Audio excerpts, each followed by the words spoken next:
fishing line garbage. Previously on Sailing Miss Lone Star, we rescue a few turtles in distress, along with some other vulnerable sea life.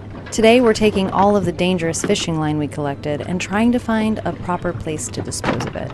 We're anchored just outside of Zihuatanejo, and this moment is bittersweet. Soon we're going to be saying goodbye to our crew, which is going to change everything for our next passage.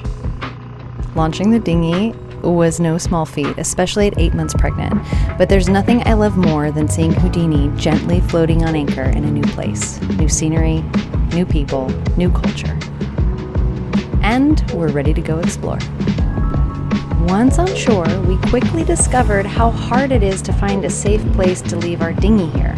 The dock is designed for heavy tugboat type vessels, not ideal for rubber pontoons on our high field. We just jumped out. Now I gotta go get back on over here. It's a bit sketchy of a landing. Okay, we did not find a place to put the dinghy. So, this is a dinghy popper.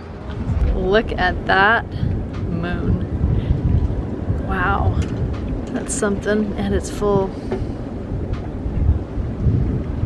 We hop off the dinghy and find a sweet little spot to swim.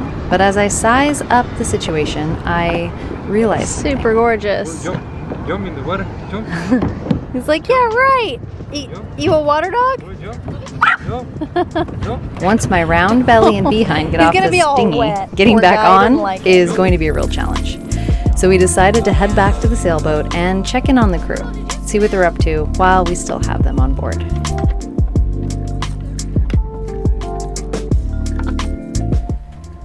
I'm checking the hydraulic fluid to make sure our steering system is functioning smoothly. Okay, just checking the hydraulic fluid for good form. And there she is. She looks pretty good. All right, Javier, let's Our do sailboat this thing. uses hydraulic steering, which means when I turn the wheel, pressure is transferred through fluid to move the rudder. It's incredibly smooth and responsive, but it also means I have to stay on top of maintenance, like checking for leaks or low fluid. They've got the surfboard secured. It is windy, can you hear me? And we are about to hop off this anchorage, and we've got some wind, so I'm pretty excited to get sailing. The anchor comes up, and we're just about ready to set sail. I'm so excited to get to our next destination. It's always a thrill chasing the next horizon.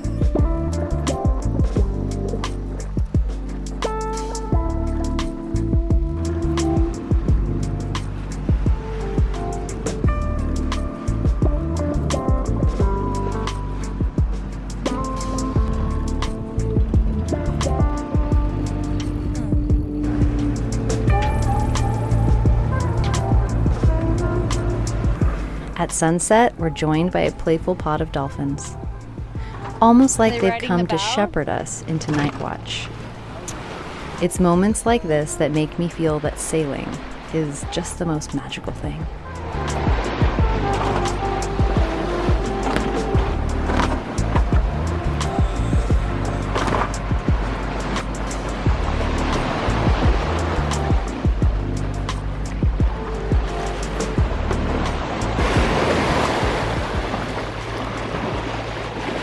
So what happened? Did we We're lose our hoisting the wind? sails, and right now I'm walking our 3 crew members through the process. Everyone's excited to learn, and honestly, I'm just as excited to teach. The sail that we're raising is the mainsail, the large sail attached to the main mast, which is the taller of the 2 masts on this boat.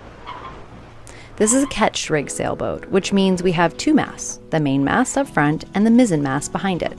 It's a classic setup that gives us more sail combinations, better balance, and added control. So last night was a very rolly anchorage. There was a beautiful moonset. It was orange. It looked like a sunrise. It was stunning. But today I am not feeling myself. I don't feel so good. My back and my neck, my back. I'm not feeling good. I'm having a hard time sleeping because I have a bowling ball strapped to the front of my body right now. I haven't been getting too seasick. I've just been having a hard time sleeping. So that's been a little bit rough. We've been motor sailing a bit because this time of year there's not a lot of wind in this neck of the woods. So we are just trying to hustle our buns down to Costa Rica, but it's beautiful. We're having so much fun and everyone's learning how to sail nice and slow. So that's good. You know, when you are in ripping wind and there's a lot more pressure, it's harder to learn, harder to teach because there's a lot on the line. But you know, we've been with 4 knots to 15 knots of wind, which is pretty light for a boat like Houdini, who is 23 tons.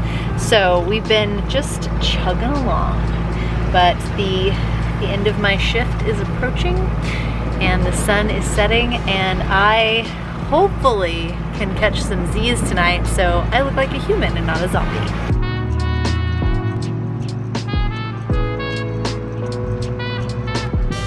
The sun melts into the horizon, painting the sky in gold and soft purples. The waves gently lap against the hull, and for a moment, everything is still. Out here, you're reminded that there's no rushing the sea, only learning to move with it. Sailing is about patience and about sitting quietly with yourself and trusting the journey, even when you can't quite see what's ahead.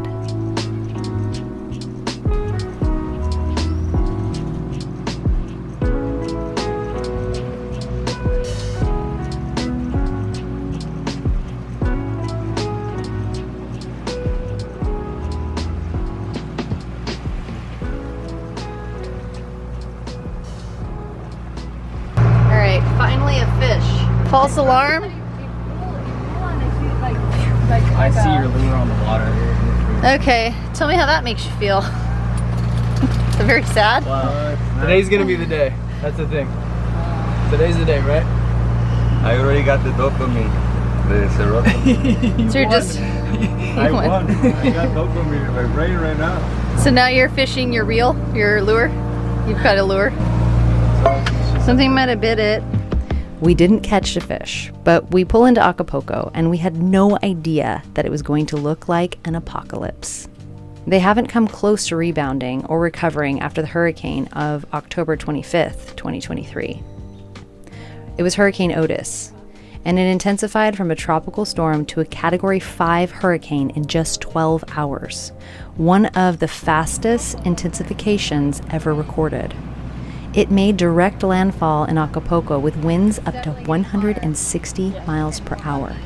It caused an estimated 12 to 16 billion in damages. So after the hurricane damage in Acapulco, it is super creepy around here. We're gonna take the paddleboard and just go right over here and check it out. And then we're gonna wait for Kata and Taylor to get back so they can do anchor watch, because we don't wanna come back and find Houdini on rims.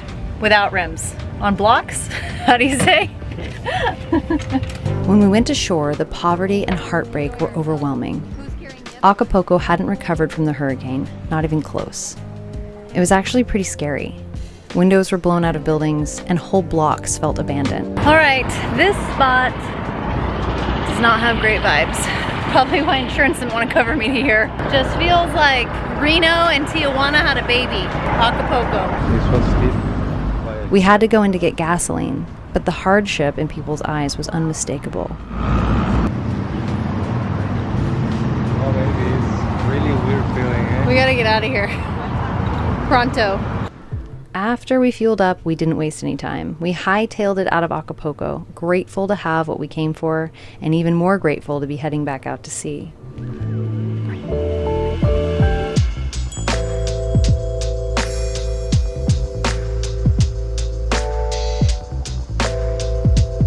On this trip, every time I sit here, they come.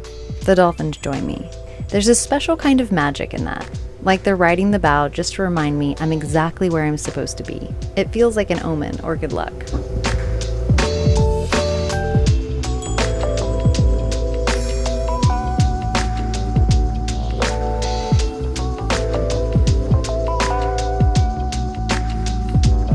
Thank you so much for watching, and if you can't wait till next week, there's a link below to my daily show and an extended cut. Thank you so much to my patrons. You've made these videos possible.